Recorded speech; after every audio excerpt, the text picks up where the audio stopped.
NHM এর অধীনে স্বাস্থ্য বিভাগের অস্থায়ী কর্মচারীদের মাসিক বেতন বৃদ্ধি ও চাকরি স্থায়ীকরণের দাবিতে সরব হলেন স্বাস্থ্য বিভাগের দুই কর্মচারী। দীর্ঘদিন ধরে স্বাস্থ্য বিভাগের এনএইচএম ন্যাশনাল হেলথ মিশন আসামের অধীনে অস্থায়ীভাবে কর্মরত কর্মচারীরা এখনও নিয়মিত কর্মচারীদের মতো সরকারি সব ধরনের সুযোগ সুবিধা থেকে বঞ্চিত রয়েছেন।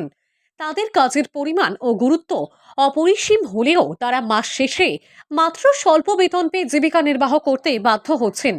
এর ফলে তাদের জীবনযাত্রার মান ক্রমেই অবনতি হচ্ছে এবং তারা একটি নিরাপদ ভবিষ্যতের নিশ্চয়তা থেকে বঞ্চিত হচ্ছেন।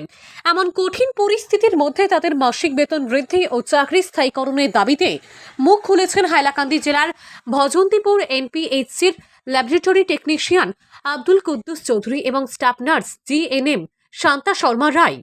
আজ তারা সংবাদ মাধ্যমের সামনে এসে নিজেদের অবস্থার বর্ণনা করে বলেন, আমরা দীর্ঘদিন ধরে জাতীয় স্বাস্থ্য মিশনের অধীনে কাজ করে আসছি, কিন্তু এখনো আমাদের চাকরি স্থায়ীকরণ করা হয়নি। প্রতিদিন কঠোর পরিশ্রমের পরও আমরা অন্যান্য নিয়মিত কর্মচারীদের মতো সরকারি সুযোগ সুবিধা পাচ্ছি না এবং আমাদের মাসিক বেতন অত্যন্ত কম, যা পরিবার চালানোর জন্য একেবারে যথেষ্ট নয়। তারা আরও জানান, আমরা আসাম সরকারের মাননীয় মুখ্যমন্ত্রীর কাছে কাতর আবেদন জানাচ্ছি যে 7P কমিশনের অধীনে আমাদের বেতন বৃদ্ধি করা হয় এবং শীঘ্রই চাকরি স্থায়ীকরণ করা হয়। স্বাস্থ্য বিভাগের অস্থায়ী কর্মচারী আব্দুল কুদ্দুস চৌধুরী বলেন, অবশ্যই মাননীয় মুখ্যমন্ত্রী মহোদয় আমাদের দাবির প্রতি কোনো সহানুভূতি দেখাবেন। এনএইচএম আসামৰ কৰ্মচাৰী আমি কেৱল লেফটেক আব্দুল কুদ্দুস চৌধুরী আমার দিদি কোন পোস্ট আছেন জিএনএম স্টাফ পোস্ট আছেন আমার আজকে 11 বছর অ্যাপয়েন্টমেন্ট আমি 28,000 সামথিং স্যালারি পাই কিন্তু আমার সেম জায়গা আমার এখন লেফটেক রেগুলার পোস্টে 55-60,000 পায়। আমরা ন্যায্য পাওনার থেকে আজকে আমরা যে আসাম গভর্নমেন্টের যে সাহায্য সুবিধা এটা থেকে প্রায় বঞ্চিত। আমরা child care leave, maternity leave বা আর ক্যাজুয়াল লিভ আছে, এটা থেকে আমরা সবসময় বঞ্চিত রাখি। আমরা যে স্যালারিটা দেয় এই স্যালারি দিয়ে আমরা নিজেও চলতে পারি না এবং আমরা পরিবারও চালাইতে পারি না। বিভিন্ন ধরনের সমস্যার আমরা সম্মুখীন, কিন্তু সরকারও অনেক সময় আমরা সরকারের কাছে প্রতিবাদ করি, এই প্রতিবাদটা শুনে না বা আমরা ন্যায্য পাওনাটাও দেই না। কিন্তু আমরা কর্মক্ষেত্রে কর্মস্থল আইয়া যে রেগুলার এমপ্লয়ি যে ডিউটিও করতে লাগে আমরাও সেম ডিউটি আমরাও করতে লাগে, সেম গাইডলাইনও আমরাও করতে লাগে, কিন্তু এর সাথে তো কোনো কমিনাও নাই, আমরা তো কাজ করিও যাই। আপনারা মানে এখন দাবিটা হইল যে আমরা এই আসাম গভর্নমেন্টের যদি কোনো রেগুলার ভ্যাকেন্সি হয় আমরা ভ্যাকেন্সির মধ্যে আমরা রেগুলারাইজ করা হোক, আমরা কন্ট্রাকচুয়াল স্তর থেকে রেগুলারাইজ করা হোক, এটা হইল আমরা প্রথম দাবি। আর 2 নম্বর দাবি হইল আমরা সন্তুষ্টজনক একটা স্যালারি দেও, আমরা যে ন্যায্য পাওনা যেটা একটা সন্তুষ্টজনক দিই, যেটা আমরা পরিবার বা ব্যক্তিগত চলাফেরা করতে পারি।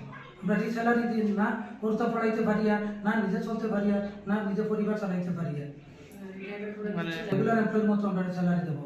এর বাদে আমরা পোস্টটা আসাম গভর্নমেন্টর লাগে আমরা কোনো স্পেশাল রিক্রুটমেন্টের অধীনে আমরা কোনো রেগুলারাইজ করা হোক, এটাও আমরা একটা দাবি। কত বছর আমরা তো এস পার নর্মসে মেডিকেল কলেজ থেকে আইছি, বা যে আমার দিদিও তো মেডিকেল কলেজ থেকে ডিগ্রি প্রাপ্ত, আমরা তো ডিগ্রি প্রাপ্ত আমরা তো আসি, আমরা দিলে তো কোনো সরকারের কোনো তো বাধ্যবাধকতা না। কত বছর থেকে কন্ট্যাক্ট ছিল? আমার আজকে 11 বছর কমপ্লিট। আমার 16 বছর হয়ে গেছে। আচ্ছা, আজকে আমার তো বাকা এজ হয়ে গেছে, আমার প্লাস 15 নিয়ারেস্ট, কিন্তু আজকে যখন আমি রিটায়ার্ড হয়ে যাবো 5 বছর পরে, আমার রিটায়ার্ড পরে আমি কি করব?